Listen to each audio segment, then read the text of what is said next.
वाजवा एकदा टाळी यायच्या करता बरोबर. तुम्ही काय असं मनात आणू नका बरं का, की जवळचा कीर्तनकार आहे का नाही. पण तुम्हाला एक सांगू का, इच्छुक आहे काही चूक काळे राहते माझ्यासारखे, आणि काही काही चूक भोरे राहते, पण ठणका मापात येत असते. विठाला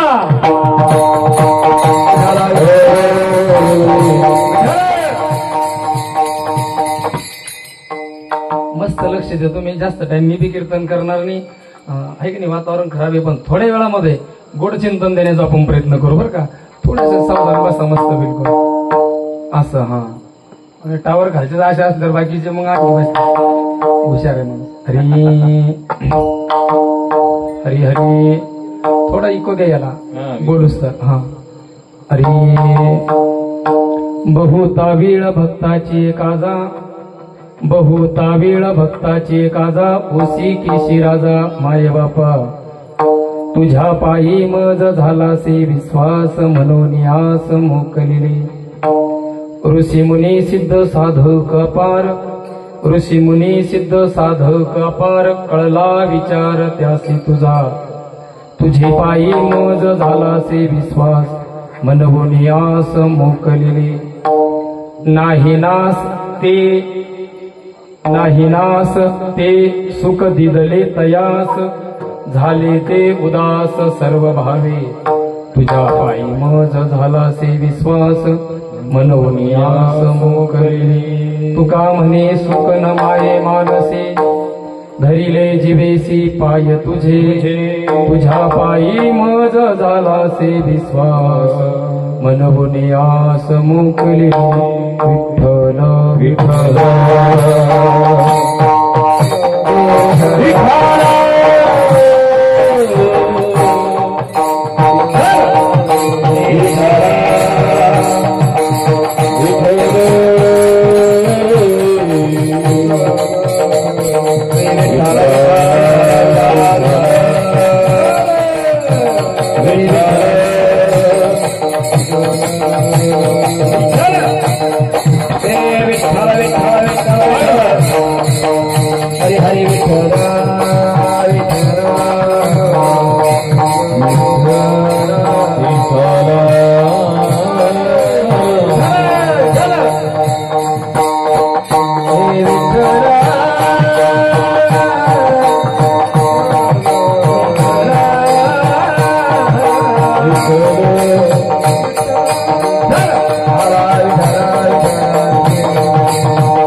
पीठे तटे भीमरथ्या, वरम पुंडरीकाय दातुन मुनींद्रे. समागत्य तिष्ठन्द महानंद कंदम परब्रह्मलिंगम भजे पांडुरंगा करो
पांडुरंगा करू प्रथम नमन दुसरे चरण संताचिया त्यांच्या कृपादाने कथेचा विस्तार बाबाजी सद्गुरु दास तुका विविकाने जाणे सुगठित समाजा टिकविले महासिद्धांताचे गूढ रसिकत्व उकलिले लसित भक्ती रसे तदतरविला श्री भागवत तरू तया ज्ञानेशाते विमलमतीने वंदन हो नमो ज्ञानेश्वरा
ओम नमो ज्ञानेश्वरा करुणा करा दयाला तुमचा अनुग्रह लादलो पावन झालो चराचरी किंवा कळा कुसरी काहीच नेने बोलितो वचने अतिभाविका किंवा शरण शरण जी हनुमंता तुम्हा आलो रामदूता काय भक्तीच्या त्या वाटा मज दावाव्या सुवटा किंवा तुम्ही विश्वनाथ दिनरंक मी अनाथ कृपा कराल ते थोडी पाया पडितो बरहाडी मस्तक हे पाया मस्तक हे पायावरी मस्तक हे पायावरी हो मस्तक हे पायावरी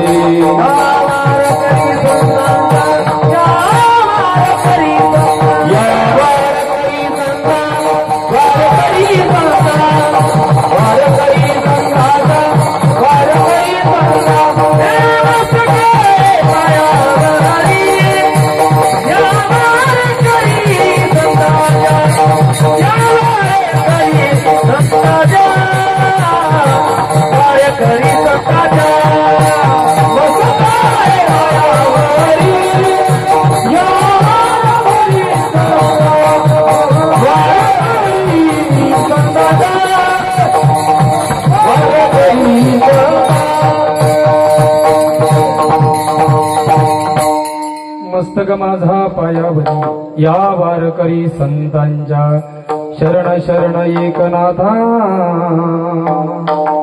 पायी माथा ठेविला नका पाहू कुल दोष झालो दास पायांचा विठ्ठल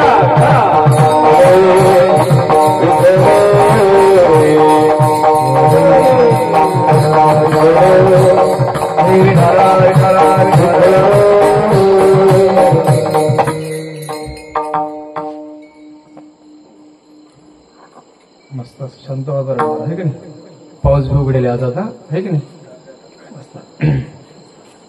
हरी प्रस्तुत प्राप्त प्रसंगी प्राप्त स्थळी अखिल कोटी स्वचालक जगत उद्धारक जगत मालक की ज्या भगवंताच्या सत्तेने अवघं विश्व या ठिकाणी चालतं असा विश्वाचा मालक भगवान पंढरीदीस पांडुरंग परमात्म्याच्या सेवेकरता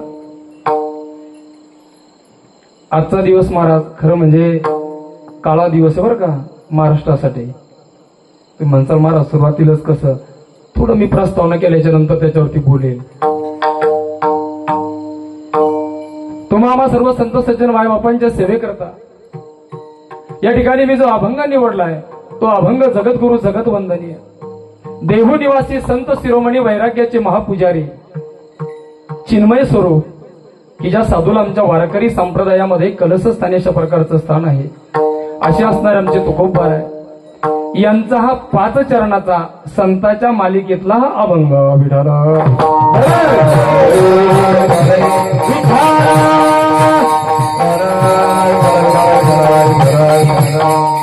आपण जे काकडा प्रकरण घेतो महाराज मंगलाचरण असेल दुसरी मालिका असेल आणि संतांच्या मालिकेमधला हा मला वाटतं की शेवटच्या 3ऱ्या नंबरचा अभंग असेल आणि हा अभंग मी आज या ठिकाणी सेवेकरता निवडला. तुकोबाराय या ठिकाणी भगवंताचं आणि तुकोबारायचं असलेलं नातं प्रतिपादित करतात महाराज. एका युगात तुकोबाराय म्हणूच शकत नाही काय की तू भक्ताचं काम करत असताना उतावीळ होतो महाराज. एका ओळखीमध्ये कसं काय म्हणू शकतं माणूस. अनंत जन्माचं महाराज काय अनंत जन्माचं ही संगती तुकोबारायची आणि देवाची असावी आणि आहेच महाराज. तुकोबाराय प्रल्हाद झाले, तुकोबाराय अंगद झाले, तुकोबाराय उद्धव झाले, तुकोबाराय नामदेवराय झाले आणि जगद्गुरु तुका अवतार नामयाचा संप्रदायाचा कळत आहे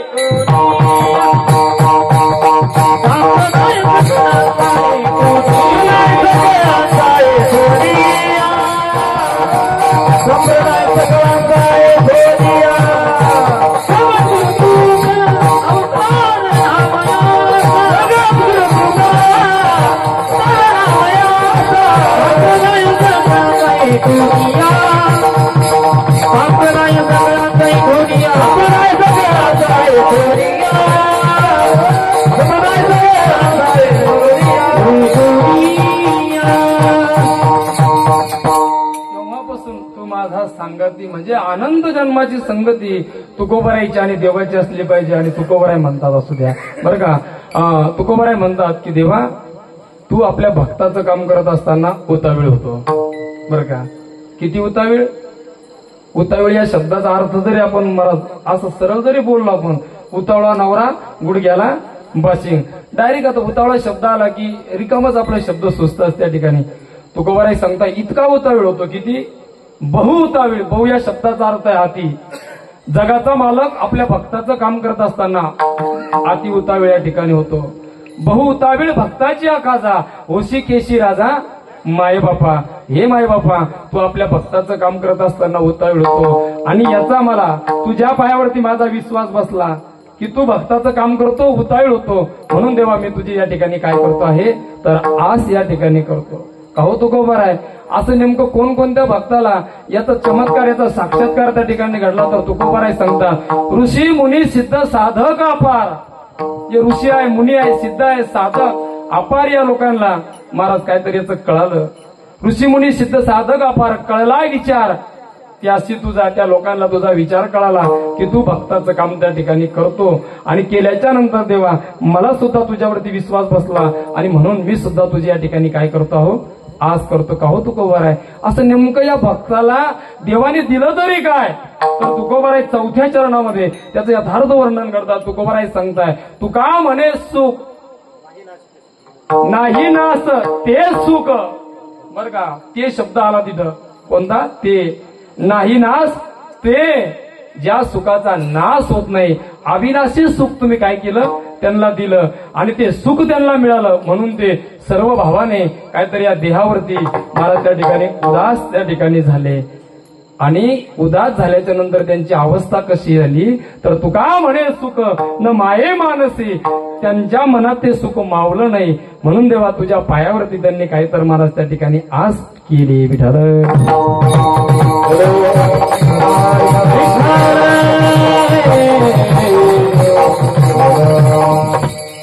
सेवेला सुरुवात करण्या अगोदर थोडासा अल्पपरिचय सर्वांना ज्ञात आहे की मग निमित्तानं अशा प्रकारे आजची सेवा आहे. तर श्री क्षेत्र रामनगर भारत अखंड हरिनाम सप्ताह भव्य संगीतमय श्री रामकथा व गाथा पारायण सोहळा संत तुकाराम महाराज त्रिशतकोत्तर अमृत महोत्सव वैकुंठ गमन सोहळा निमित्तानं खऱ्या अर्थानं हा या सप्त्याचं आपण सर्वजण आयोजन या ठिकाणी करत आहात. या ठिकाणी ज्यांच्या श्रीमुखातनं आपण रामकथा ऐकतात आदरणीय हरिभक्तीपरायण शुभमजी महाराज चिंचोले यांच्या श्रीमुखामधनं आपण रामकथा या ठिकाणी श्रवण करत आहात. गाथा पारायण व्यासपीठ परमपूजनीय परमादरणीय ज्ञानेश्वर माऊली ठेंग खंडाळा यांच्या वाणीमधनं या ठिकाणी गाथा पारायण सुरू आहे. आणि खरं म्हणजे या कार्यक्रमासाठी महाराष्ट्रातील दिग्गज गायक, खरं म्हणजे आपल्याजवळ सोनं असतं पण आपल्याला त्याची किंमत राहत नाही, हे की नाही. हरिभक्तीपरायण परमादरणीय परमस्नेही दरबाची गाणं कोकिळा हनुमंतजी महाराज काळे, एकदा टाळे वाजवा महाराज. अतिशय गोड गायन आहे. आम्ही तुमची स्तुती अजिबातच याच्याहून करणार नाही महाराज, है की नाही. या गादीहून तर अजिबात कोणाची नाही, पण ईश्वराने तुम्हाला कला दिली त्या कलेची स्तुती या ठिकाणी आहे. बरं का, गोड महाराजांचा आवाज आहे. आदरणीय ज्यांच्या माध्यमातून कृष्ण महाराजांनी सांगितलं की माझं नाव अजिबात घेऊ नका, बरं का, मला बोलले, पण त्यांच्या माध्यमातून तुम्हाला सर्व आमचे गोविंद बाबा असतील, गणेश दादा असतील, आता सर्वच दिंडीमध्ये येणारे सर्वच परिचयाचे आहेत. सर्वांच्या माध्यमातून या ठिकाणी हा योग या ठिकाणी आला. आदरणीय कृष्ण महाराज या ठिकाणी आहेत.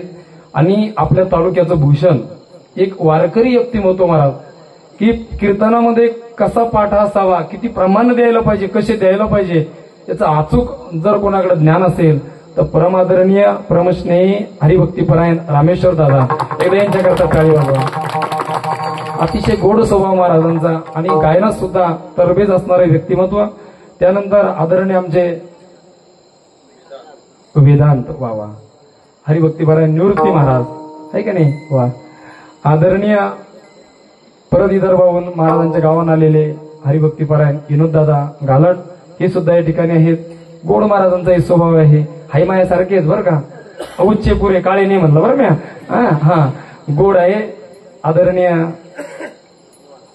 ते मग असं होतं ना, विष्णू महाराज येत नाही मग ओळख दिल्यासारखे होते. आदरणीय पूजनीय या गावचं भूषण, वारकरी धार्मिक कोणताही कार्यक्रम असो महाराज, कुठल्याही गोष्टीचा संकोच नाही, कीर्तनकार लहान असो मोठा असो, हिरारीनं भाग घेणारं हे व्यक्तिमत्व आदरणीय विष्णू दादा या ठिकाणी आहेत, आमचे मोठे भाऊ. त्यानंतर परमादरणीय परमपूजनीय आमचे खेडेकर बाबा या ठिकाणी आहेत, आमचे आड्याचे बाबा आहे ना, हा उडे बाबा, आदरणीय मंगरुळचे बाबा, एकदा टाळी वाजवा रुपेश महाराज. महाराज कुठं बी परिसरात कीर्तन असू द्या फोन राहतो आता, आणि रुपेश महाराज हे महाराज साधूचे अवतार राहतात असे लोक, पण लोकांना समजत नाही. संत नव्हती जागा माणसाच्या सारखे हे दिसते असे महाराज, पण यांचे अवतारी लोक असतात ते, बरं का. आदरणीय रुपेश बाबा या ठिकाणी आहेत, वाजवा टाळी एकदा रुपेश महाराजा करता, आहे का नाही. आणि सर्वच जनाई मुक्ताई कानोपात्रा, अरे वा यायच्या करता वाजवावर टाळी एकदा. आणि दुधात साखर महाराज, आज माझ्यावरती बापाप्रमाणे ज्याचं सदैव प्रेम आहे, या परिसरामध्ये वारकरी संप्रदाय ज्यांनी टिकवून ठेवला, आदरणीय पूजनीय वयोवृद्ध ज्ञानवृद्ध तपोवृद्ध आदरणीय नेवरे बाबा या ठिकाणी आहेत. माझ्यासोबत आलेले हरिभक्तीपरायण परमादरणीय आमचे रामायणाचार्य भुजंग बाबा जाधव हे सुद्धा या ठिकाणी आहेत. आणि आमचं ब्रह्मांड नायक युट्यूब चॅनल आमचे गणेश दादा, एकदा यांच्याकरता टाळी वाजवा. आता नाव झालं बरं का, आता नाव व्हायला लागलं मोठं, आणि थोडे दिवस थांबा, काहीच करायचं काम राहणार नाही. विठाल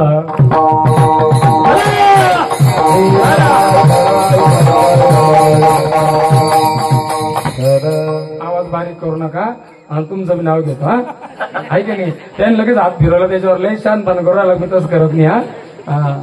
आदरणीय पवन साऊंड सिस्टम वा गोड ते बारकाले हुशार आहे.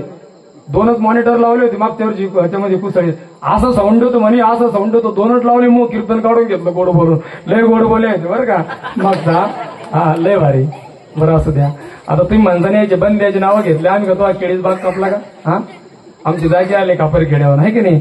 एक मत काय का महादेवाच्या पिंडीवर फुलवात वाकून महादेवाच्या पिंडीवर फुलवात वाकून तुम्हा सर्वांचं नाम घेतो प्रभू रामचंद्राचा मान राखो.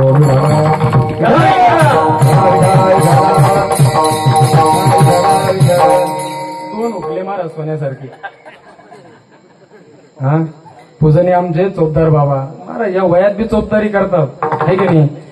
यायची कदर करा बरं का महाराज. यांची व्यवस्था करा झोपण्याची त्याची वयाच्या हिशोबाना हा. पूजनी आमचे इनेकरी बाबा इथलेच ना घनसावंगी लांबून आले बाबा बरं का. बर एकदा आता सर्वांच्या चरणावर नतमस्तक आणि सेवेकडे बोलतो.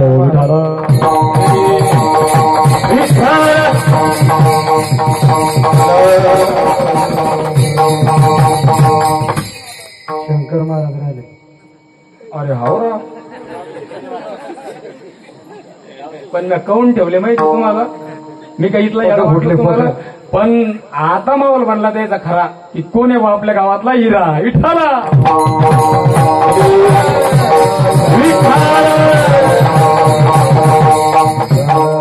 डमरूवाला बाबा याला डमरू वाजवायला लागला आता आहे की नाही. एकदा वाजवा शंकरा करता टाळी आमच्या हा. रंग बी बदलला तो शंकराचा पहिल्यापेक्षा हो ना. मस्त दिवस राहिला तो आता लग्नाच्या वयात आला तो आता करू तो मस्त मस्त आहे की नाही. 1-2 वर्ष शिकू द्या. नाही शिकला तू आता कसर बाकी असं न 2-4 दिवस कीर्तन आहेत नाही का. लय मापातले कीर्तन होते तुम्ही घेल. आता हे बेमाप आहे विठाला.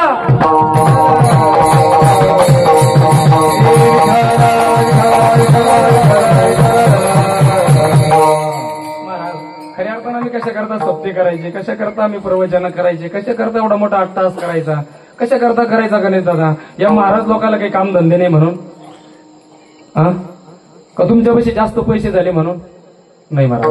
कशा करता परंपरा करायची विष्णू बाबा ही कशा करता करायची मी सांगतो. आता या कार्यक्रमाची पुरी रूपरेषा या 5 मिनिटात तुम्हाला देऊन टाकतो आणि माझ्या अभंगाकडे बोलतो. विठ्ठल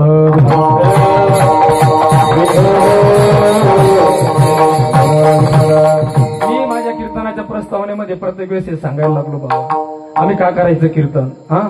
कीर्तन कशा करता करायचंय ऐका. 4 युग या ठिकाणी झाले. प्रत्येक युगामध्ये प्रत्येक साधना त्या ठिकाणी सांगितल्या. पहिलं युग या ठिकाणी झालं त्या युगाला सत्ययुग अशा प्रकारे संबोधलं गेलं. सत्ययुगामध्ये साधना होती महाराज तपसाधना. ज्यावेळेस भगवंत आले आणि भगवंताच्या मनामध्ये महाराज इच्छा निर्माण झाली की मला सृष्टीचा विस्तार करायचा आहे आणि सृष्टीचा विस्तार करायचा म्हणून भगवंत समोर आले. पण करायचा कसा. एक दिवस भगवंत निद्रिस्त अवस्थेमध्ये आहे आणि भगवंताच्या नाभिकमलाद्वारे ब्रह्मदेवाची निर्मिती झाली आणि ब्रह्मदेवाच्या कानावरती शब्द पडाले कोणते की तुम्ही जा तपसाधना करा आणि या सृष्टीचा विस्तार करा. ब्रह्मदेव आले आणि आल्याच्या नंतर महाराज या सृष्टीवरती ब्रह्मदेव चौबाजूला बघायला लागले.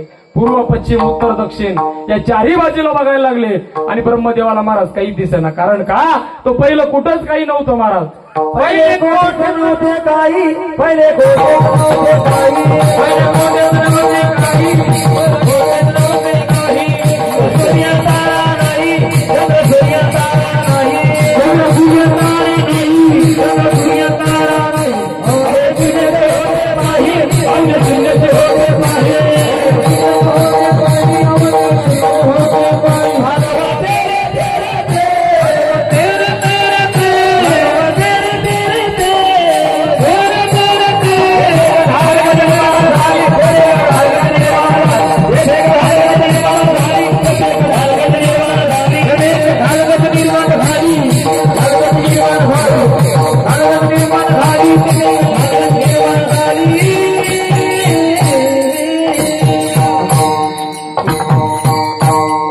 असं झालं की टाळी वाजवा.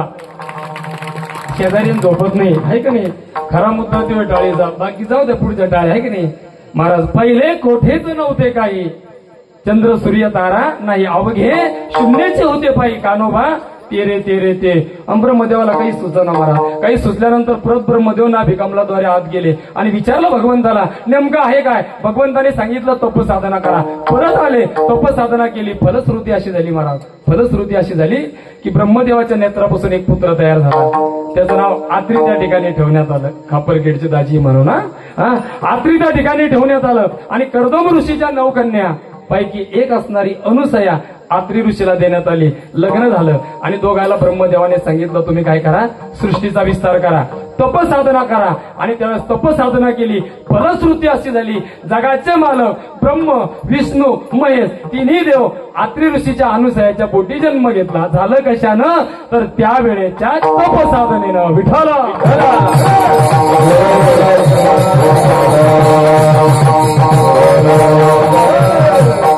आणि आता ज्या भगवंताच्या उत्सवानिमित्त कार्यक्रम आहे, एक युग त्या ठिकाणी आता झालं. त्या युगाला महाराज त्रेतायुग अशा प्रकारे संबोधलं गेलं. या त्रेतायुगामध्ये साधना सांगितली कोणती, यज्ञाधिक कर्म.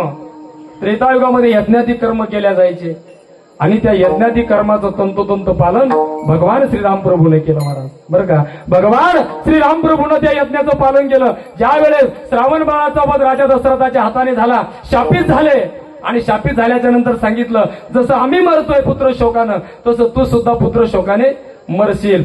आले वशिष्ठ ऋषीला घडलेला वृत्तांत सांगितला.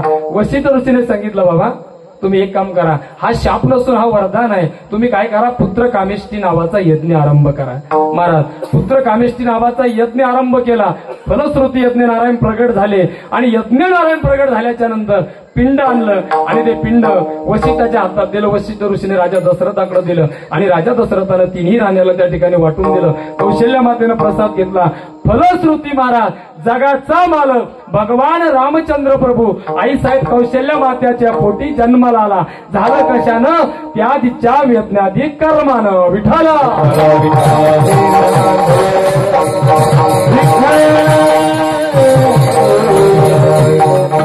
नंतर एक युग झालं महाराज. त्या युगाला द्वापार युग म्हटलं गेलं. मला एवढं काहून लांबवायचं आहे, मला फक्त तुम्हाला कीर्तन सांगायचं. एक युग या ठिकाणी झालं गणेश दादा. त्या युगाला द्वापार युग अशा प्रकारे संबोधलं गेलं. या द्वापार युगामध्ये साधना सांगितली नामचिंतन, भगवंताचं गुणगान गाणं. महाराज खरं म्हणजे भगवंत कळणं गरजेचं आहे. आम्हाला देवच कळायला लागला नाही महाराज. आपलं देव कोणते, हेंदरी शेंदरी दैवत आहे महाराज. जिथं नाही कुकू लावायचं, ज्याला नाही बोलायचं ते दैवत आहे. पण आपलं देव कोणतं महाराज, विठ्ठल कुळीचे दैवत, विठ्ठल वित्त चित्त गोत, विठ्ठल पुण्य आणि पुरुषार्थ. महाराज आपला देव एकच आहे महाराज. कोणता, एक धरी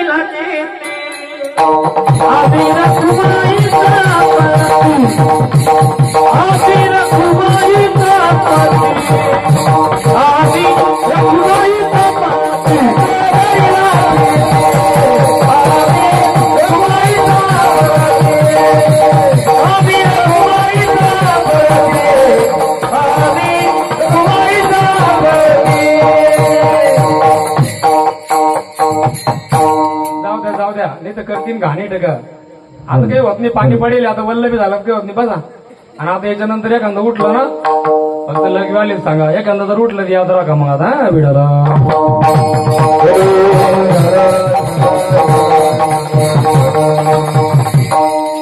महाराज खरं म्हणजे देव कळणं गरजेचं आहे.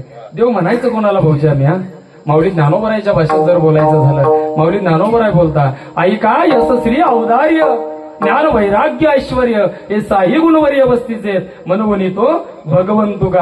ज्याच्याकडे 6 गुण असतात महाराज त्याला देव म्हणतात. खरं म्हणजे एका गुणाचं वर्णन करणं आपल्यासारख्याला अशक्य आहे बरं का. एका गुणाचं जर वर्णन करायचं असलं, माऊली ज्ञानोबरायच्या भाषेत प्रणवाचे पेठे जहाले शब्द ब्रह्म माझे ठे ते जयाच्या यशा धाकुटे वेढून पुरे. विठ्ठल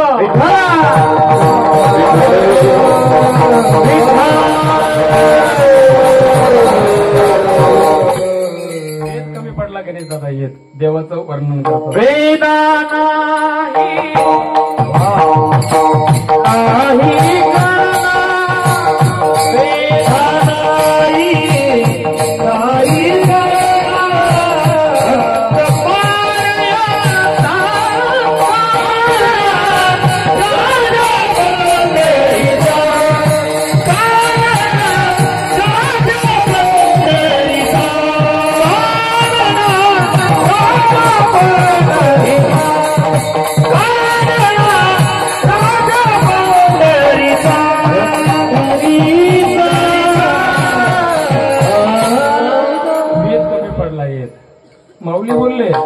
निदा नाही कळला मारा अंत पार याचा.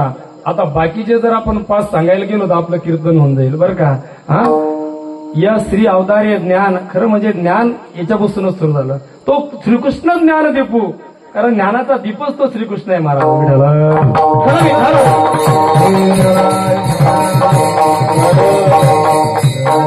भगवंत बोलले स्वतः, म्या बोलविल्या मी तो बोलले, म्या चालविल्या सूर्य चाले मी हलविल्या प्राण हाले तो या जगाते चालिता तुझी तुझिया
भगवंताचे गुण आहे ते आपल्याकडून शक्य नाही गाणं महाराज. ऐका आता एक युग या ठिकाणी चालू आहे, त्या युगाला महाराज कलियुगाच्या प्रकारे संबोधल्या गेलं. आणि या कलियुगामध्ये जर तुम्हाला देव आपला करायचा असेल, देवाचं दर्शन करायचं असेल तर तुम्हाला काय करावं लागेल. कलियुगामध्ये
चालू आहे.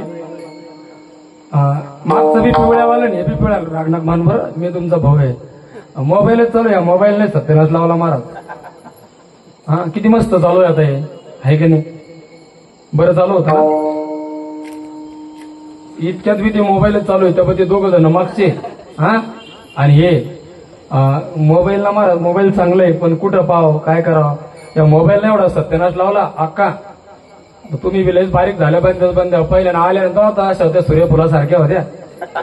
हा आहे की नाही, अशा मस्त होत्या सूर्यफुलासारख्या. आम्ही जास्त चिंतनात जायला लागलो बाबा, लय सांगायला लागलो मी कीर्तन करून करावं. आहे की नाही कशा करता, तर तुम्ही अशा जणू माझ्यासारख्याच झाल्या.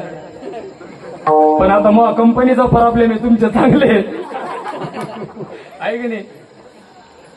तुमच्याकडे सूर्यफूल फिरते सूर्यफूल हा चित्रात तर पाहिलं असेल. हा असं राहतं गोल गोल पिवळं पिवळं राहतं, आतून माझ्यासारखंच आहे.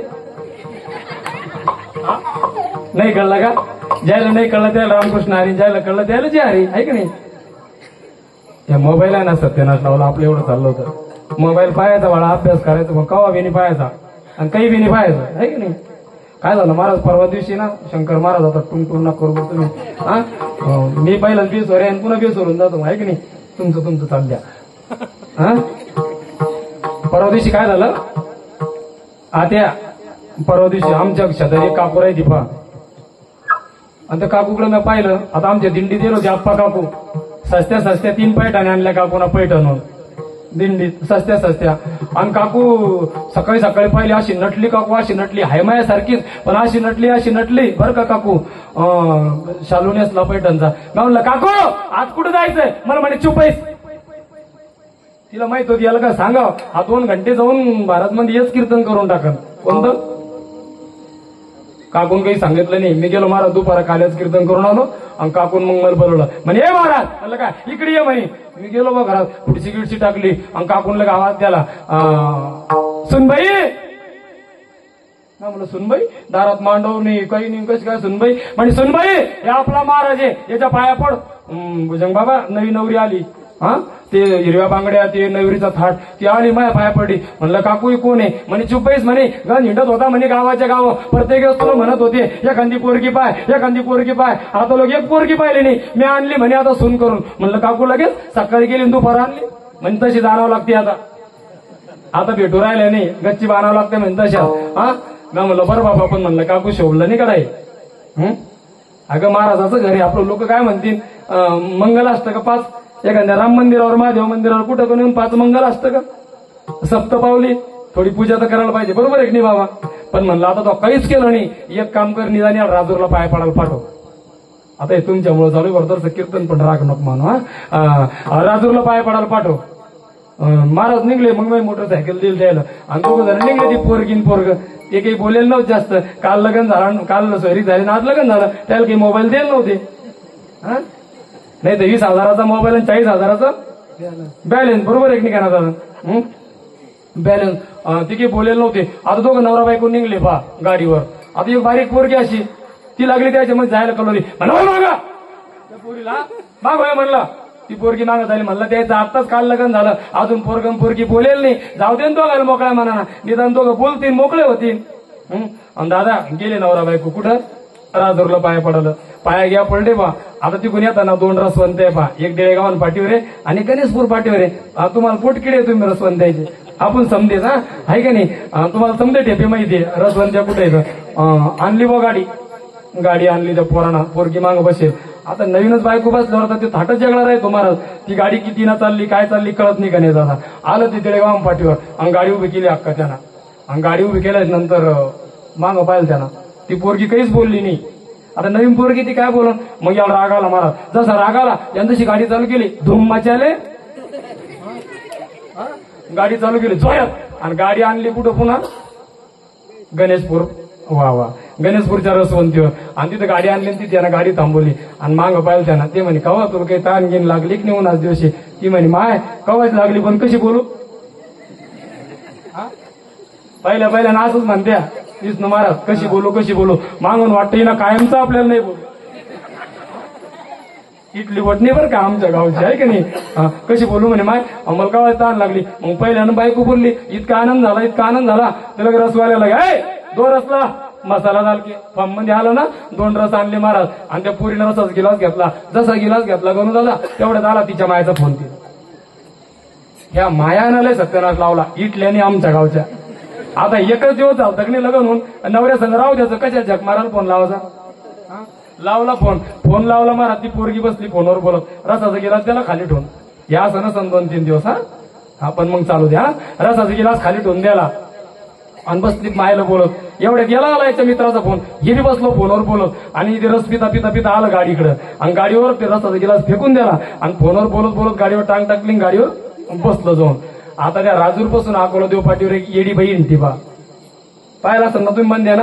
एक येडी बाई इंटी, केस इचकटेल, कपडे फाटेल, ती तेवढ्या करता सोडेल गणपती बापाना. राजूर टू अकोला देव टू राजूर, ज्यादा बस सोडली ती देवानं सोडूनच देईल ती. आणि ती येडी आली बा राजूर कोण.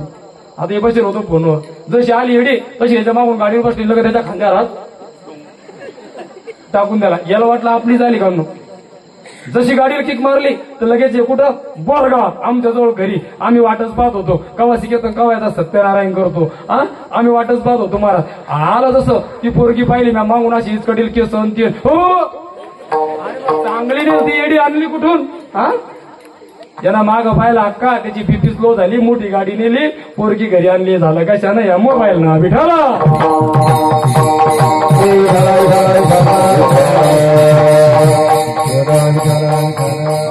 या अभंगामध्ये 2 असे महाराज पहिल्या चरणामध्ये 2 असे शब्द आहेत की पहिलं काय आहे की भक्त आहे बरं का, आणि दुसरं उत्तरार्थामध्ये पहिल्या चरणाच्या केशव शब्द आहे महाराज.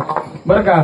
आणि मग भक्त कोणाला म्हणायचं? जो सतत कीर्तन करतो. मी कीर्तन परंपरे या ठिकाणी आलो, तो सतत भगवंताचं नामचिंतन करतो त्याला महाराज त्या ठिकाणी भक्त म्हणायचं. भक्ताची व्याख्या करत असताना जो कधीही भगवत भक्तीपासून वेगळा होत नाही त्याला भक्त म्हणतात. विठाला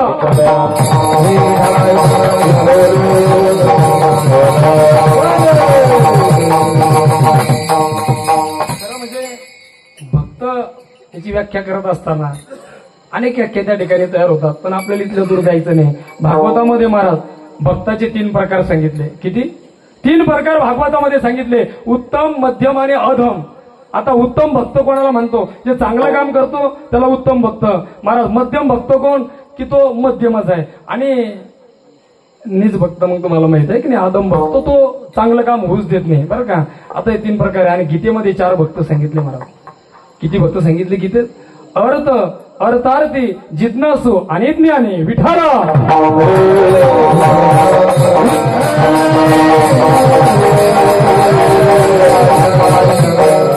अर्थभक्त कोणाला म्हणायचं गोविंद बाबा? अर्थभक्त कोणाला म्हणायचं? की जो भगवंताकडे अर्थता भागतो. कोणी भागली अर्थता? ज्या वेळेस द्रौपदीवर संकट आल्याच्या नंतर 5 पती समोर बसलेले आहे. पितामह भीष्माचार्य, द्रोणाचार्य, कृपाचार्य सर्व समोर बसलेले आहे. पण ज्या वेळेस द्रौपदीची महाराज वस्त्रहरण चालू होतं त्यावेळेस तिला कळालं की आपले 5 पती आपल्याला वाचू शकत नाही. एवढे मोठे मोठे महायोद्धे सुद्धा आपल्याला वाचू शकत नाही. त्यावेळेस महाराज तिने भगवंताकडे अर्थता भागली. कोणती? कोठे गुंतला असे कोठे गुंतला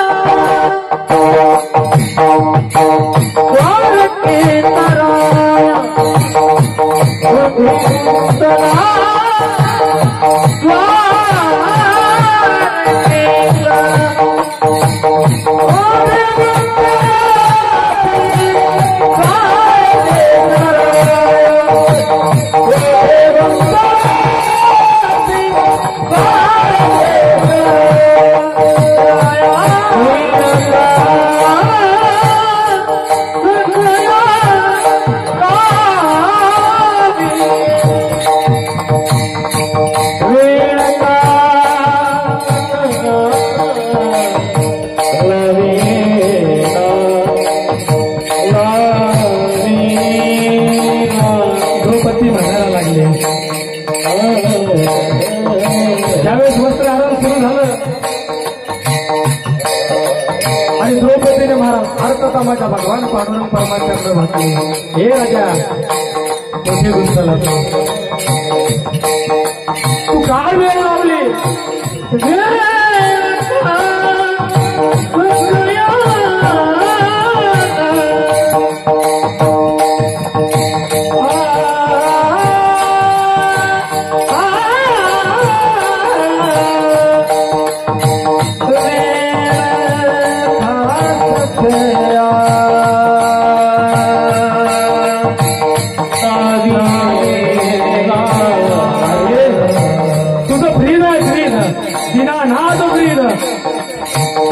संभाळे आपले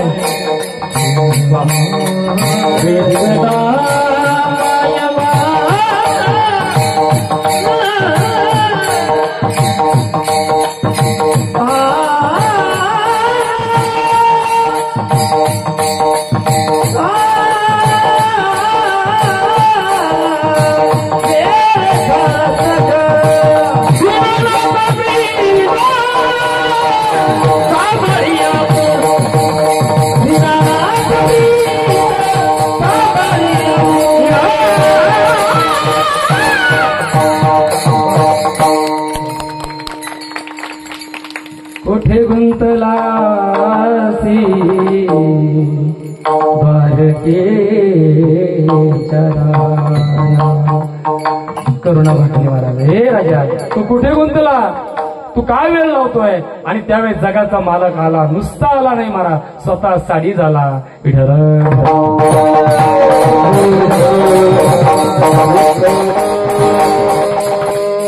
म्हणायचा अर्थ भक्त बाबा.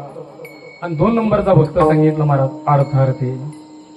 याच्यामध्ये नंबर लागतो बिभीषणाचा आणि सुदामाचा.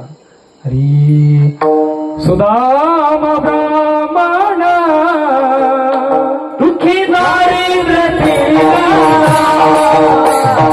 सुदाम ब्राह्मण दारिद्र्य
महाराज भाव याच्यामधला शब्द आहे, शुद्ध भाव देखून या गाव सोन्याचा दिला गाव. हा अर्थार्थी पण त्याचा भाव पैशावर नव्हता. पत्नीनं सांगितलं जा आला, पण त्याचा अंतकरणातला भाव देवाने ओळखला. शुद्ध भाव देखून या गाव सोनियाचा दिला गा. अर्थार्थी एक जिज्ञासू आहे. यामध्ये नाही लेकर बोल लाग पण आता एक वर महाराज या ठिकाणी असं आहे जिज्ञासू. याच्यामध्ये फक्त राजा जनकाचा नंबर लागतो. जिज्ञासू या शब्दाचा अर्थ असा आहे भाऊजी बरं का. जिज्ञासू म्हणजे महाराज अशी जिज्ञासा लागली पाहिजे, काही मी उद्धार पावेन, काही कृपा करील नारायण, ऐसे तुम्ही सांगा संत जन, करा समाधान चित्त माझे विठ्ठल.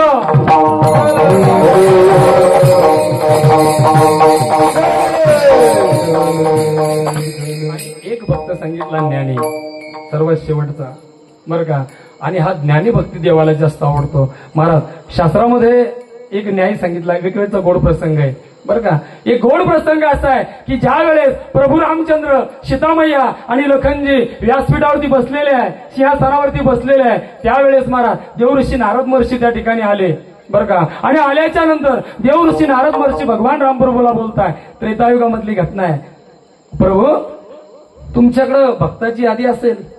कोण बोललं? नारद महर्षी. देवाने सांगितलं अरे जे जे माझं नामचिंतन करतात हे सर्व माझे भक्तच आहे, हे का नाही. जे माझं नामचिंतन करतात हे सर्व माझे भक्तच आहे. नाही देवा तुमच्याकडे विशेष भक्ताची यादी असेल. देवाला कळालं की नारदाला गर्व झाला कशाचा? भक्तीचा. की तिन्ही देवामध्ये काय तर मला स्वर्ग मृत्यू पाताळ या तिन्ही लोकांमध्ये नारदाला एंट्री होती. आणि देवाला कळालं प्रभू रामचंद्राला की नारदाला गर्व झाला भक्तीचा. त्यावेळेस भगवंत बोलायला लागले नारदा माझ्याकडे यादी आहे, तुला पाहिजे का? हो. जर देवा तू नाही दिले की माहितीचा अधिकार टाकीन. काही गिरायची नारद आहे की नाही, माहितीचा अधिकार टाकीन. देव म्हणले नारदा एवढं पुढे जायची काही गरज नाही, तुला यादी लागते ना. हा बरी एक काम कर. देवाने कुलूप उघडलं महाराज स्वतःच्या पेटीचं आणि ती यादी नारदाला दिली. जशी यादी नारदाला दिली कृष्णा बाबा तर एक नंबरला नारदाचं नाव त्या यादीमध्ये. काय एक नंबरला नारदाचं नाव. 1 2 3 4 5 10 नावापर्यंत हनुमंतरायचं नावच नाही बरं का. मग आता नारदाचं नाव आलं का नाही, नारदानं गप्प बसायला पाहिजे होतं की नाही रामेश्वर बाबा. नारद हनुमंतरायाकडे गेले बरं का. हनुमंतरायाकडे गेले. आता या खंद गावात लाल्याची यादी लागू द्या. लाल्या लागतो ना आपल्या गावात. आणि त्या लाल्याच्या यादीत माझं कृष्ण महाराजचं जमत नाही असं करायचं धरा तुम्ही. आमचं चांगलं जमतं पण जमत नाही असं धरा. जमत नाही. आता माझं नाव आलं आणि कृष्ण महाराजाचं नावच त्या यादीत आलं नाही गावातल्या. मी काय करतो लगे त्याच्याकडे जातो. का महाराज तुमचं नाव कसं काय नाही आलं? ते म्हणते अरे माझं आधार नंबर हुकला असन आणि बँकेचं खातं नाही हो, तुमचं नाव आता येतच नाही. कोण म्हणतं? ज्याचं येईल ते म्हणते अरे मी प्रयत्न करीन. नाही आता तुमचं नाव येतच नाही. तसं नारद महर्षी हनुमंतरायाला म्हणायला लागले हनुमंता एवढी प्रभूची सेवा केली, जानकी मायाची सेवा करता आलं, कंजीची सेवा करता, प्रभूची सेवा करता, निदान 2 नंबरला 3 4 5 6 7 10 तुमचं नावच नाही. हनुमंतराय बोलले करा नारदा मी माझ्या प्रभूची श्रीराम प्रभूची सेवा करतो, माझं नाव व्हावं एवढ्या करताना. स्वामी काज गुरु भक्ती पितृवचन सेवा प्रती याची विष्णूची महापूजा अनुभव नव्हे तुझा. अरे मी माझ्या प्रभूची सेवा माझं नाव वाढा एवढ्या करता करत नाही. मला काय गरज आहे त्याच्या नावाची. पण यांना ग झाला बाबा. कोणाला?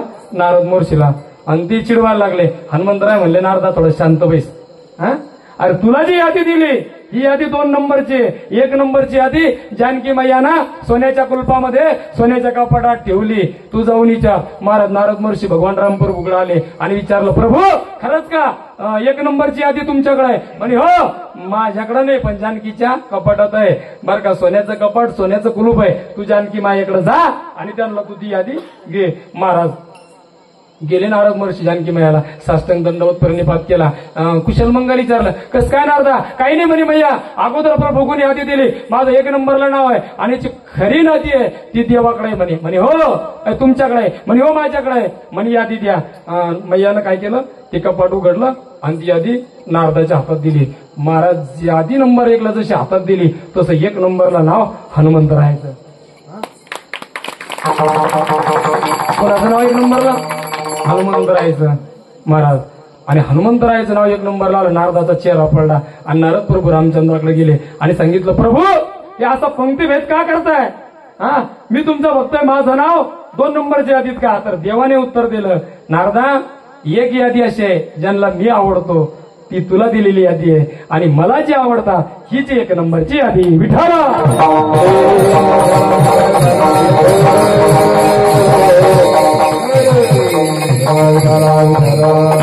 महाराज मला जे आवडतात ना ते मग भगवंताला कोणते भक्त आवडतात? तर ज्ञानी भक्त आवडतात.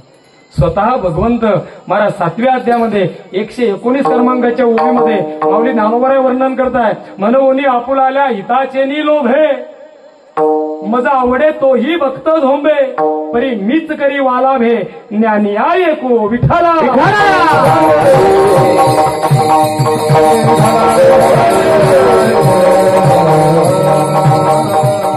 स्वतः भगवंत म्हणले मला ज्ञानी भक्त आवडतात.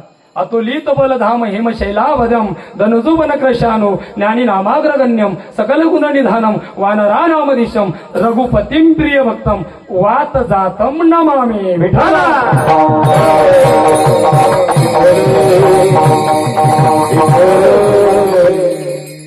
मला फक्त तुम्हाला आज भक्त सांगायचंय बस, आहे की नाही? आणि मग थोडंसं काम सांगेन भक्ताचं काय बरं का. 2 न्याय सांगितले शास्त्रामध्ये, 2 न्याय. एक मार्जर न्याय सांगितला आणि एक मरकट न्याय. महाराज कोणता? एक मार्जर न्याय आणि एक मरकट न्याय. महाराज मरकट न्याय कशाला म्हणायचं? माकडीन आपल्या पिल्लाला धरत नाही, ऐका बरं का. जर अवघडावर चाललं की तुम्हाला, जर अवघड चाललं का? नाही ना, मापत चालू आहे ना, जाऊ द्या, थोडा असं बी ऐकायचा कधी कधी. विठाला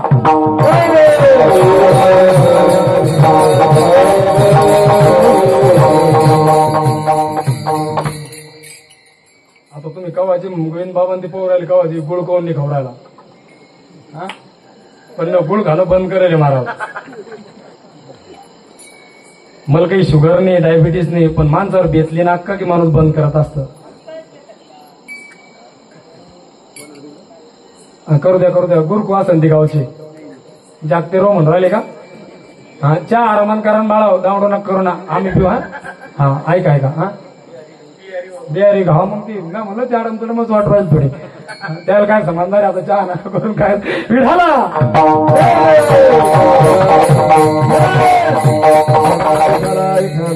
राजी गुळ खाणं करून बंद केला. अशी तलप लागली फुकट भेटायचा ये, आणि बारीक बारीक करून ठेवतो. अशी तलप लागली, दरचं कीर्तन झालं की खडा ठेवायला पोरग ठुलतं. बा आता अकोल्यात गेलो मी कीर्तनाला, अकोल्याला बारीक पोरग बसवलं खडा ठेवायला. आता उन्हाळ्यात पावसाळा सुरू आहे, आणि मग मी तुम्हाला पुढे सांगतो, बारीक पोरग बसवलं महाराज. त्या पोरांनी काय केलं, असं झालं की मी खडा ठेवतो, मुटकून खडा खाजाव. मी सवय लागली ना फुकटचं भेटायला आहे ना. दर्शक झालं की खडा ठेवला की मुटकून खाय, खडा ठेवला की मुटकून खाय गोळाचा. तुम्ही लई टोक लावून पाहायला लागले गणे दादा गोळाचा खडा बरं का. 5-6 खडे खाल्ले महाराज मी, आणि 7व्या नंबरचा खडा आला महाराज. जसा खडा आला असा खारट खडा आला. तुम्ही म्हणताल महाराज तो का खडा खराब होईल? अरे गुळ कुठं खरट राहतो का? पण होता त्या दिवशी असं बारीक पोरग होतं महाराज. आता उन्हाळ्यात पावसाळा सुरू झाला, सर्द्या सुरू आहे, तुम्हाला बी एक मला बी समजायला बरं का. हा ते पोरग बसलं महाराज गुळ द्यायला, आणि त्या पोरांनी काय केलं दादा, असं नाकात बोट घातला. हा असं बोट घातलं, इतका भरून येल होत त्याला, इतकं भरून येल होतं असं निघेच ना. त्याला ह्यो हात लावला आणि मग असं खास करून पांढरा डांबरीकरण केलं होतं हाताला.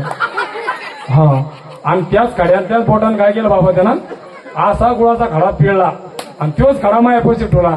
मग मला कळलं दोष गुळात नाही, दोष याच्या आत्म्यात आहे. विठाला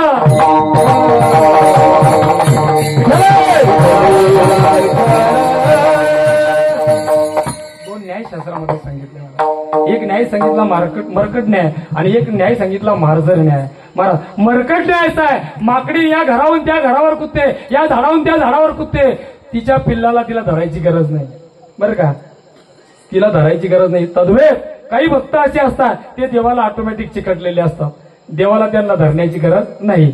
एक वर्ग असा आहे महाराज, एक न्याय असा आहे मार्जर न्याय. मांजरीन महाराज बरं का, मांजरीन आपल्या पिल्लाला वाचवण्याकरता जगामध्ये 2 असे बाप आहे, सर्पिन आणि बोका. साप आणि बोका आपल्या पिल्लाला खातो महाराज. आपल्या पिल्लाला त्या ठिकाणी खात असतो. मग ती मांजर आपल्या पतीपासून बोक्यापासून आपल्या पिल्लाचं संरक्षण व्हावं याकरता त्या पिल्लाला आपल्या तोंडात धरते महाराज. ज्या दातानं उंदराचा पर्दा पास करते त्याच दातात आपल्या पिल्लाला धरते. या घरातून त्या घरात, त्या घरातून त्या घरात, त्या घरातून त्या घरात 10-15 घरं घेऊन येते आणि एका सुरक्षित ठिकाणी पिल्लाला नेऊन ठेवते. थोडीशी सुद्धा पिल्ल्याला त्रास होत देत नाही महाराज. तद्वेत देव सुद्धा या ज्ञानी भक्ताला असं उचलतो की त्याला त्रास होऊ देत नाही. विठ्ठल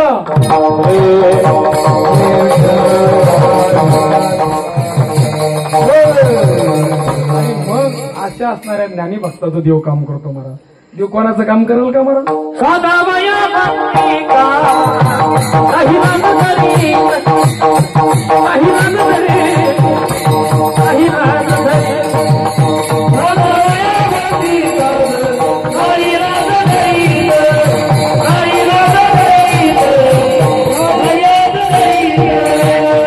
सदामया भक्तिका काही नाम धरी.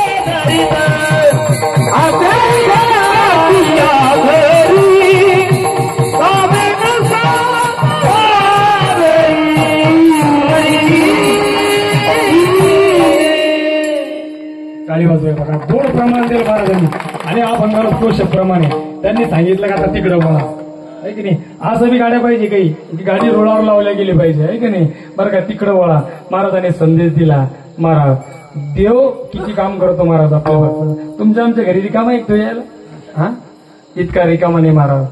अनंत जन्म अगोदर सांगितलं तुकोबर आहे शांतीब्रह्मनाथ महाराज अनंत जन्मापासून देवाच्या सोबत आहे आणि ते पुण्य जन्मजन्मी आम्ही बहुपुण्य केले महाराज. अनंत जन्माचं त्यांचं पुण्य आहे आणि म्हणून देव त्यांचं त्या ठिकाणी काम करतो. एक वेळचा गोड प्रसंग आहे का महाराज, बरं का. एक वेळचा गोड प्रसंग आहे. शांतीब्रह्मनाथ महाराज त्यांच्या जीवनातली ही घटना आहे. नाथ महाराज 7 ते 8 वर्षाचे असावे आणि त्यावेळेस सर्व वेद विद्या ग्रंथ नाथ महाराजांनी या वयात पारंगत केले. उपजताच ज्ञानी, आहे का नाही. भानुदासाचे कुळे महाविष्णूचा अवतार, त्याला काय महाराज साक्षात भगवंतच, आहे की नाही. आणि 7 ते 8 वर्षामध्ये सर्व विद्या त्यांनी महाराज अवगत केली नाथाने. आणि विरक्त मनामध्ये भावना की आता इथं गुतायचं नाही. मूळ नक्षत्रावर नाथ महाराज जन्माला आले. आई वडील लवकर वारले. आजोबा आजीने नाथाचा सांभाळ केला, ऐका. आणि एक दिवस नाथ महाराजाला असं वाटलं की आता इथं आपल्याला थांबायचं नाही, म्हणून नाथ महाराज एकटेच आजोबाला आजीला न सांगता महाराज देवगिरी किल्ल्यावरती गेले जनार्दन स्वामीकडे. आणि जनार्दन स्वामीला साष्टांग दंडवत प्रणिपात केला, बरं का. आणि सांगितलं मला तुमच्यापाशी राहायचंय आणि मला भक्तीचा मार्ग या ठिकाणी दाखवा. आणि त्या ठिकाणी गेले. जनार्दन स्वामीने पारखलं की हा फार मोठा विद्वान असला पाहिजे आणि राहिले. आणि मग आजोबा आजीला कळालं की आता वंशाचा एकमेव दिवा आहे, आता हा जर असा गेला तर हा वंश वाढणार नाही. म्हणून आजोबा आजी शोधामध्ये देवगिरी किल्ल्यावरती गेले आणि जनार्दन स्वामीजवळ गेले आणि सांगितलं, स्वामी एवढाच आमच्या वंशासाठी आता एकमेव आहे, तुम्ही एक काम करा, याला विद्या द्या पण याला संसार करण्याची आज्ञा द्या. गुरुच्या आज्ञानं श्री संत एकनाथ महाराज पैठणला आले आणि महाराज गिरजाई सोबत त्यांचं लग्न झालं. आणि लग्न झाल्याच्या नंतर त्यांच्या जीवनातला सर्वात मोठा प्रसंग आहे का आता. लग्न झालं पण भक्ती त्यांच्या मनामध्ये अगोदरच होती. आणि भक्ती असल्या कारणानं एक दिवस गोकुळाष्टमीचा उत्सव शांतीब्रह्म श्रीनाथ महाराजांनी आरंभ केला त्यांच्या वाड्यामध्ये. आणि आरंभ केल्याच्या नंतर आमंत्रण पाठवलं कोणाला, आपल्या गुरुला जनार्दन स्वामीला, की बाबा तुम्ही या ठिकाणी आलो पाहिजे. तुम्ही आल्याच्या नंतर आमच्या कार्याला शोभा येईल आणि तुम्ही आलो पाहिजे. जनार्दन स्वामी आले महाराज त्या नाथाच्या उत्सवाला. आणि आल्याच्या नंतर त्यांच्यासाठी आसन त्या ठिकाणी ठेवलं. आणि जनार्दन स्वामी आल्याच्या नंतर द्वारामध्येच दत्तप्रभू चोपदार म्हणून होते नाथाच्या दारात महाराज. आणि दत्तप्रभूने जनार्दन स्वामीने बघितलं. दोघांनी एकमेकाला नमस्कार केला आणि जनार्दन स्वामी आत येऊन बसले. आत कीर्तन सुरू झालं नाथाचं महाराज. काय भाग्य असेल नाथ महाराजांचं की साक्षात जनार्दन स्वामी आणि चोपदार म्हणून दत्तप्रभू नाथाच्या कीर्तनात. किती भक्तीचं उच्चांक असेल महाराज नाथांचा. हा आणि त्यावेळेस नाथ महाराज कीर्तन करायला लागले. जनार्दन स्वामी असे समोर आसनावरती बसलेले आणि मागे एक तरुण मुलगा एवढं सुंदर भैरवी म्हणायला लागला. आणि भैरवी अशी होती काय जनार्दनी महाराज, नाथाचे अभंग असते महाराज. जनार्दन स्वामीचं नाव घेऊन ती भैरवी गायला लागला गायक. जनार्दन स्वामीचं लक्ष नाथाकडून बाजूला झालं आणि त्या गायकाकडे गेलं. एवढी सुंदर भैरवी त्या मुलाने गायली आणि नाथाचं लक्ष पूर्ण त्या मुलाकडे लागलं. कीर्तन झालं. तो असणारा मुलगा शांतीवर्मा नाथाच्या पायावरती पडला. किती उतावी बघा, किती उतावे. नाथाच्या पाया पडला, तिथून उठला आणि जनार्दन स्वामीच्या पाया पडला तो मुलगा. आणि जनार्दन स्वामीने हात धरले आणि विचारलं, बाळा तू कोण आहेस, तुझं नाव काय? त्यांनी नाव सांगितलं. ऐका ऐका ऐका. त्यांनी नाव सांगितलं, माझं नाव विठ्ठल आहे. काय? माझं नाव विठ्ठल आहे. बाळा तू कोण्या गावाचा आहे? माहित नाही. बाळा तू कोणाचा आहे? माहित नाही. आणि जनार्दन स्वामीने हातामध्ये हात घेतले आणि आपल्या गळ्याला आलिंगन देण्यासाठी लावलं. आणि जनार्दन स्वामीला करण लागलं की हा विठ्ठल दुसरा तिसरा कोणी नसून हा पंढरीचा विठ्ठल आहे. पंढरीचा विठ्ठल आहे. 12 वर्ष त्या विठ्ठलानं महाराज नाथाच्या कीर्तनात भजन करण्याचं काम केलं. मग तुकोबाराय सांगतात, जगाचा मालक महाराज नुसतं भजन केलं नाही तर नाथाच्या पाया पडला. नुसता पाया पडला नाही, जनार्दन स्वामीच्या पाया पडला. मग तुकोबाराय सांगताय की जगाचा मालक आपल्या भक्ताचं काम करत असताना कसा होतो अभंगाचं पहिलं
बस वशी केशी राजा.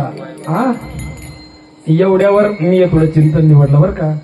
आता ऐका, 12 वर्ष मागं टाळ घेऊन उभा राहिला जगाचा मालक आणि मधले 12 वर्ष केशव नावानं महाराज. हा वशी केशी राजा माय बापा बरं का. 12 वर्ष केशव नावानं काय काम केलं?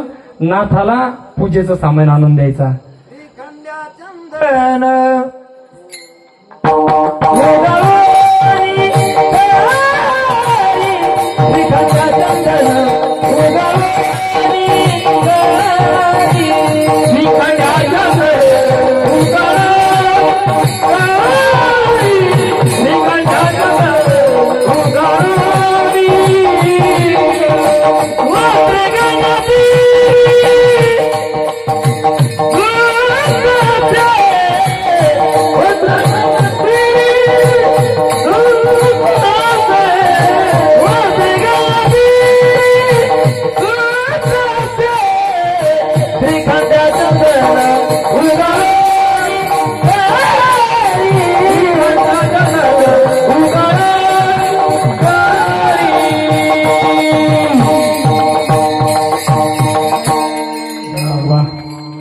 श्रीखंड्याच्या रूपानं का गोड प्रमाण दिलं महाराजांनी पोहोचले बरं का.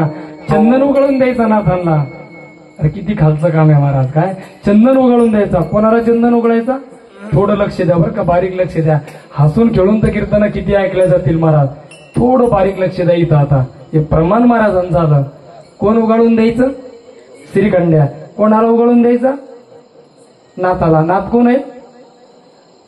महाविष्णूचा श्रीखंड्या कोण आहे? विष्णू. विष्णू कोणाला द्यायचं चंदन उघडून? विष्णूला. लावायचा कोणाला? अरे समजून राहिला नाही का महाराज? हा, चंदन उघडून द्यायचा कोण? श्रीखंड्या. श्रीखंड्या कोण आहे?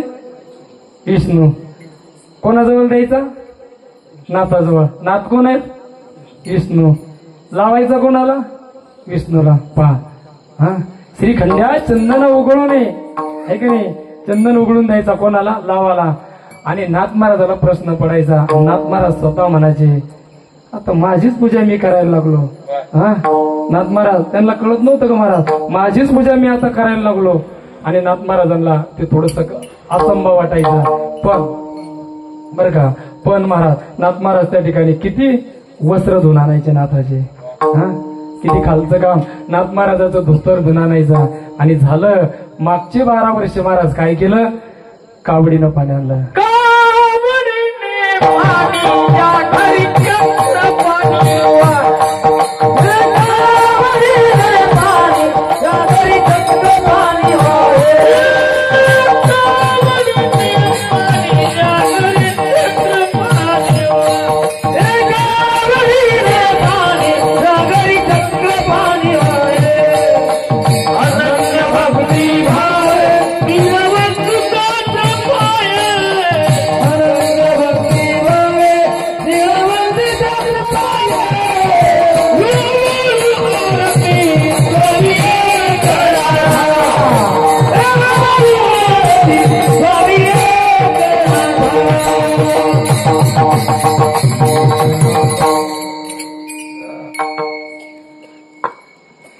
एक प्रसंग आहे. झालं कीर्तन? हा, टाळी वाजवा.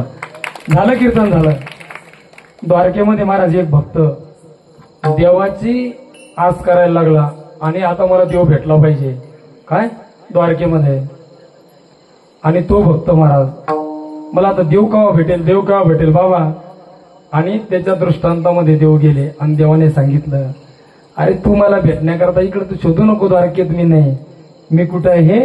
तर मी पैठणला शांतीवर नाथाच्या घरी श्रीखंड्याच्या रूपानं कावडीनं पाणी भरत आहे. महाराज साक्षात्कार झाला. आणि तो भक्त महाराज इथं आला पैठणला, बरं का. आणि आल्याच्या नंतर नाथाच्या द्वारासमोर आला. याच्या खांद्यावर कावड. आणि हा बाबा पाणी आणायला चालला. त्यालाच विचारलं, बाबा नाथाचा वाडा कुठे आहे? सांगितलं समोरचा वाडा आहे. आणि तो भक्त आतमध्ये गेला. नाथ महाराज पूजा करत होते महाराज, बरं का. आणि पूजा करत असताना नाथाला विचारलं, नाथ बाबा अहो तुमच्याकडे श्रीखंड्या आहे? म्हणे हो. म्हणे कुठे आहे तो? म्हणे आत्ताच गंगेवर पाणी आणायला गेला. अहो नाथ बाबा तुम्ही किती वेडे आहात, तुम्ही किती वेडे आहात. श्रीखंड्या दुसरा तिसरा कोणी नसून जगाचा मालक भगवान पांडुरंग परमात्मा आहे. आणि नाथ बाबाच्या डोळ्यात पाणी आलं. आणि नाथ बाबा रडायला लागले. पण नाथ बाबाला कळत नव्हतं का महाराज? सर्व कळत होतं. पण नाथ बाबा रडायला लागले. आणि नाथ बाबा म्हणायला लागले, माझ्याकडून अपराध घडला की मी त्याच्याकडून नको ते कामं त्या ठिकाणी करून घेतले. आणि नाथ बाबाला थोडं वाईट वाटलं. आणि त्यावेळेस तो माणूस नाथ बाबाला बोलायला लागला, नाथा तो श्रीखंड्या कुठे? आत्ताच बाहेर गेला. नाथ बाबा म्हणे बाहेर नाही, तो माझ्या घरात आहे. आणि नाथ बाबाने आवाज दिला आणि श्रीखंड्याला बाहेर बोलवलं. बाहेर येत असताना त्यांनी विचार केला, आता 36 वर्ष पूर्ण झाले, आता आपल्याला इथून जायचंय. पण जायला निघाला नाथाच्या वाड्यातून. नाथ बाबाने थांबवलं आणि त्या व्यक्तीने थांबवलं. साक्षात चतुर्भुज माझा भगवान पांडुरंग परमात्मा त्या उद्धव खांबामध्ये, आजही नाथाच्या जुन्या घरामध्ये उद्धव खांब आहे. आणि एक पुराण खांब आहे, ज्या ठिकाणी महाराज नाथ महाराज पुराण सांगायचे त्या खांबाला बसून. तो एक खांब जुन्या वाड्यात आहे. आणि एक उद्धव खांब. त्या खांबामध्ये महाराज जगाचा मालक त्या ठिकाणी गुप्त पावला. पण गुप्त पावत असताना सांगितलं, नाथा जोपर्यंत मी आहे तोपर्यंत दिजेला तुझ्या या राजनामध्ये 20 फूट खोल आहे. एक महाराज खण तो राजन आहे. या राजनामध्ये मी येऊन पाणी टाकत आहे. आणि आजही जगाचा मालक नाथाच्या घरी कावडीनं पाणी भरतो. हे का करतो? तर महाराज बहुतावीळ भक्ताची आकाजा आणि होशिकेशी राजा माय बाबा आणि तुकोमराई सांगता. त्याच्यावरती माझा विश्वास बसला. अभंगाचं दुसरं झाला ते विश्वास तुझ्या पायी झाला, तुझ्या पायी झाला ते विश्वास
कोवर आहे म्हणजे बाबा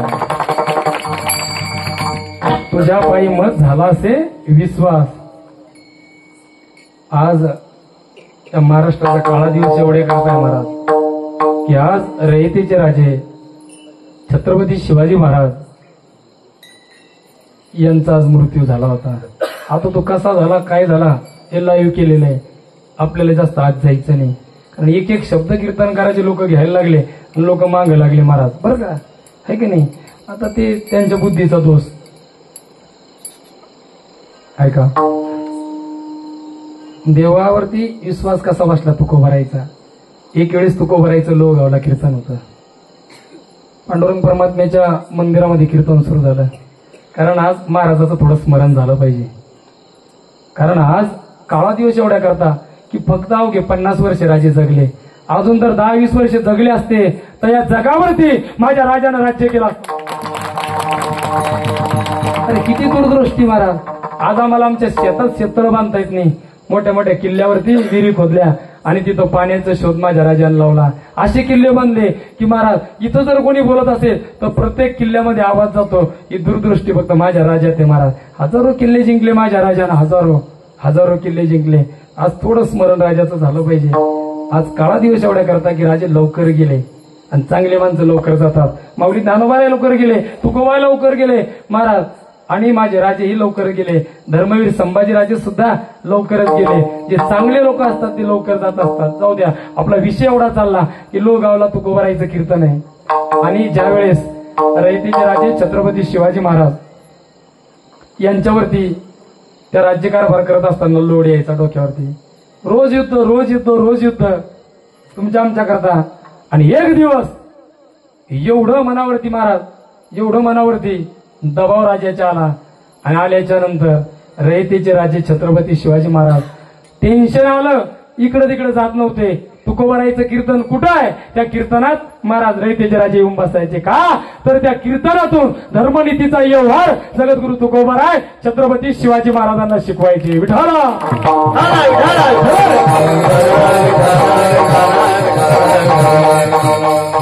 महाराज कीर्तनात येऊन बसले. अर्ध कीर्तन झालं आणि दुश्मनाला चाहूल लागली की छत्रपती शिवाजी महाराज तुकोबारायच्या कीर्तनात येऊन बसले. हजारो सैनिक आले आणि महाराज त्या मंदिराला वेढा दिला. कोणी दुश्मनाने की आता छत्रपती शिवाजी महाराजाला पकडायचंय. महाराज पकडायचंय. आणि त्यावेळेस तुकोबारायच्या ती लक्षात आलं. तुकोबारायला दिसलं की आता माझ्या राजाला पकडणार आहे. आणि हे पकडत असताना तुकोबारायने भगवंताकडे करुणा भाकली. तुकोबाराय बोलले देवा अरे जर तुझ्या कीर्तनामध्ये जो राजा कीर्तनाला प्रोत्साहन देतो जर माझे छत्रपती शिवाजी महाराज झाले नसते. तसा वारकरी संप्रदाय अनादिकालापासून चालू आहे. पण मधल्या काळामध्ये सुलामी सत्तेनं महाराज हे पूर्ण मंदिरं पूर्ण पाडून टाकले होते. तुळजापूरचं मंदिर भवानीचं अफजल खानानेच पाडलं होतं. आई साहेबाला सुद्धा त्या ठिकाणी चिंध्यामिंध्या केल्या होत्या. हे सर्वांना ज्ञात आहे. आणि हे केलं आणि त्यावेळेस भक्ती थांबली होती. एक राजा त्या ठिकाणी जन्माला आला आणि त्या महाराजाने हे भक्तीचं बीज या ठिकाणी महाराज खऱ्या अर्थानं लावलं. आणि त्यावेळेस तुकोबारायच्या मनात आलं अरे जर हा राजा या कीर्तनात गेला तेव्हा तर तुला उद्या कोण करुण सिंधू म्हणेल, कोण कृपा सिंधू म्हणेल. आणि जगाच्या मालकाने महाराज काय केलं तर स्वतः छत्रपती शिवाजी महाराजाचं रूप घेतलं आणि जो घोडा त्या ठिकाणी होता घोड्यावरती टाच मारली आणि महाराज आता छत्रपती पळायला लागले. या सैनिकाला कळालं अरे शिवाजी महाराज पळाले, शिवाजी महाराज पळाले. सर्व सैनिक महाराज काय तर त्या घोड्याच्या मागे पळायला लागले. खरे शिवाजी महाराज कीर्तनात बसेल होते पण जगाच्या मालकाने आपल्या भक्ताला वाचवण्याकरता स्वतः छत्रपती शिवाजी महाराज त्या ठिकाणी झाले. महाराज कशा करता आणि मग तुकोबरायला कळालं तुझ्या बाई मज झालाच ते विश्वास म्हणून आज मोकलेल हे देवा माझा तुझ्यावर विश्वास बसला की तू आपल्या भक्ताला वाचवतो. आणि मग तुकोबराय म्हणतात तू अनेक भक्ताला अनेक दिलं. कोणाकोणाला दिलं? अभंगाचं तिसरं चरण.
सिद्ध साधक अपार या सर्वांना तुझा विचार कळाला आणि म्हणून तुझ्या पायावरती त्यांचा विश्वास त्या ठिकाणी बसला. एक शेवटचा दृष्टांत सांगतो आणि शेवा या ठिकाणी संपवतो. विठाला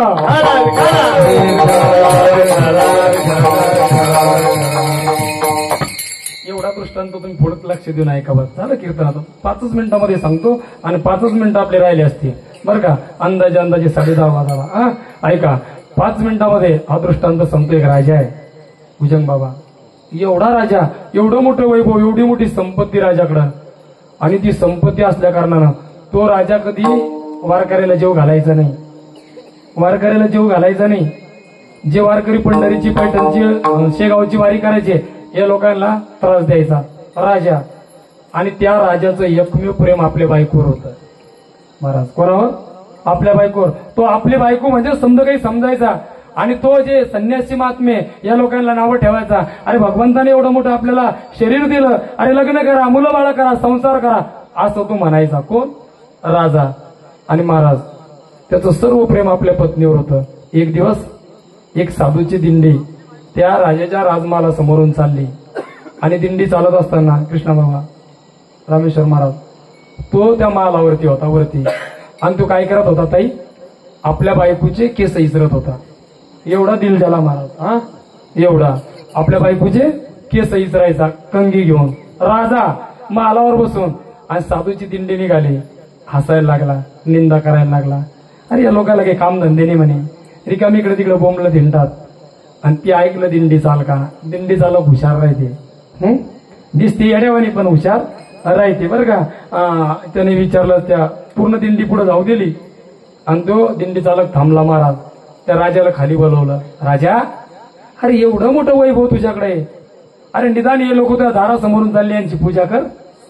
भगवंताने एवढं मोठं ऐश्वर दिलं, संपत्ती दिली, आपण निदान पूजा नको करू पण निंदा तरी नको.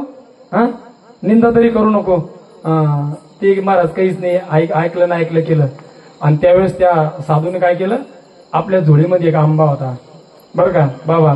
त्या साधूने तो आंबा काढला आणि त्या राजाला दिला. बाबा तुझ्याकडे द्यायची दानाकडे नाही ना, पण आम्हाला माधोगरीमध्ये मिळाला, हा आंबा तू घे. हा आंबा जर तू खाल्ला ना तर तू अमर झाल्याशिवाय राहणार नाही. तू अमर होशील. आंबा जर खाल्ला तर तू अमर होणार आहे. त्याने तो आंबा घेतला, राजमाल हाताला आणि त्याने विचार केला, हा आंबा जर मी खाल्ला तर मी अमर होईन, याचा मला काय फायदा? माझं जिच्यावर प्रेम आहे माझ्या बायकोवरती, हा आंबा जर तिनं खाल्ला तर ती अमर होईल आणि तिच्यावर मला जास्त प्रेम करता येईल. म्हणून त्याने काय केलं महाराज, तो आंबा आपल्या असणाऱ्या प्रिय पत्नीला दिला आणि सांगितलं हा आंबा तू खा आणि आंबा खाल्ल्याच्या नंतर तू अमर होणार आहे. महाराज तिने तो आंबा घेतला. पण एवढं दुर्भाग्य त्या संसाराचं, त्या राजाचं, त्या राणीचं खरं प्रेम राजावर नव्हतं. तिचं खरं प्रेम त्या राजवाड्यात जो घोड्याचा खरारा करणारा होता त्याच्यावर त्या राणीचं प्रेम होतं महाराज. आणि त्या राणीने विचार केला हा आंबा जर मी खाल्ला तर मी अमर होईल. मी अमर होण्याचा मला काय फायदा, ज्याच्यावर माझं प्रेम आहे त्याला हा आंबा दिला पाहिजे. म्हणून त्या राणीनं तो आंबा त्या घोड्याचा खरारा करणारा दिला. त्याचं एवढं दुर्भाग्य भुजंग बाबा. आता तो घोड्याचा खरारा करणारा त्याची बुद्धी कुठपर्यंत असेल, राणी प्रेम करते, त्याचं एवढं दुर्भाग्य. त्याचं खरं प्रेम राणीवर नव्हतं, भीतीपोटी राणीवर प्रेम करायचा. त्याचं खरं प्रेम त्या राजवाड्यात जी धुनी भांडी करायची तिच्यावर त्याचं प्रेम. कोणाचं, त्या घोड्याचा खरारा करणारा. त्याने तो आंबा घेतला आणि तिला दिला आणि सांगितलं अगं हा आंबा खाय, हा आंबा खाल्ल्यानंतर तू अमर होणार आहे. तिने तो आंबा घेतला. रात्रभर विचार करायला लागले की हा आंबा जर मी खाल्ला, आंबा खाऊन मी अमर होईल, अमर होण्याचा मला काय फायदा. रात्रभर विचार करत होती आणि सकाळी 4 वाजता तिच्या डोक्यात विचार आला हा आंबा जर आपल्या राजाला खाल्ला तर राजा अमर होईल आणि राजा जर अमर झाला तर प्रजेचं रक्षण करेल. आणि सकाळी ती आली महाराज कुठं, राजाच्या राजमहालाजवळ. आणि त्या राजमहालाचा दरवाजा वाजवला, दरवाजा उघडला, आतमध्ये गेली आणि आंबा आणला आणि राजाजवळ दिला. म्हणे महाराज हा आंबा एका साधूने दिला, हा आंबा जर तुम्ही खाल्ला तर तुम्ही अमर होणार आहे. महाराज तो आंबा पाहिला आणि त्याला करंडच लागलं. कोणाला, राजाला. ते म्हणे आंबा तुझ्याकडे कस काय. राजा तोऱ्यात विचारायला लागला. सांगितलं महाराज माझं आपल्या राजवाड्यात घोड्याचा खरारा करणार आहे ना त्याच्यावर माझं प्रेम आहे, त्याने मला हा आंबा दिला. त्याला बोलावलं, अरे बाबा हा आंबा तुझ्याकडे कस काय. त्याचे तर महाराज 7 गेले 5 राहिले, 12 गेले 5 राहिले, जे असन ते बरं का. असा घाबरला. त्याला विचारलं हा आंबा तुझ्याकडे कस काय. बाबा तू बोलच ना. त्याला सांगितलं तू जर नाही सांगितलं ना तर तुला मी मारून टाकीन आणि सांगितलं तर मी तुला सोडून दे. त्याला वाटतं मेल्यापेक्षा सांगून टाकणं पुरलं. म्हणे महाराज हा आंबा तुमच्याच बायकोनं म्हणजे राणीनं मला दिला. आणि मग राणीला बोलवलं, का ग हा आंबा याला तू कस काय दिला. सांगितलं महाराज माझं खरं प्रेम तुमच्यावर नाही, तुम्ही वैभवात, तुम्ही संपत्तीत गुंग झालेल्या. माझं खरं प्रेम या घोड्याचा खरारा करणारा आहे. म्हणून हा आंबा मी याला दिला. आणि त्यावेळेस त्या राजाने विचार केला आणि त्या राजानं त्या राणीचा, तो राजा कोण तर तो राजा आहे भरतूर राजा. आणि ती राणी कोणती तर ती राणी आहे पिंगला राणी. त्या भरतूर राजानं पिंगला राणीचा त्याग केला, राज्याचा त्याग केला आणि गोरक्षनाथाचं शिष्यत्व त्या ठिकाणी पत्कारलं. आणि वैराग्य शतक नावाचा ग्रंथ स्वतः त्या ठिकाणी लिहिला आणि स्वतःचं चरित्र त्याच्यामध्ये लिहिलं. मग तुकोबराय अभंगाच्या 4थ्या चरणात त्याचं वर्णन करतात. नाही नासते सुख दिले तयास, सुख दिले तयास, झाले ते उदास सर्व भावे, झाले ते उदास सर्व भावे. नाही नासते सुख दिले तयास, दिले तयास, झाले ते उदास सर्व भावे, झाले ते उदास सर्व भावे. महाराज साधूच्या रूपाने त्याला काय दिलं, नाश न होणारं सुख दिलं. नाही ना असं ते सुख दिधले तयार आणि झाले ते उदास सर्व भावे. सर्व भावाचा त्याग केला आणि उदास झाले आणि वैराग्य शतक नावाचा ग्रंथ लिहिला. आणि मग महाराज शेवटच्या चरणात ते झाल्याच्या नंतर त्याला काय मिळालं ते शेवटच्या चरणात. तुका म्हणे सुख म्हणे मान, तुका म्हणे सुख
बहुतावेळ भक्ताच्या काळजा येतपासून तुका म्हणे सुख न माये मानसे.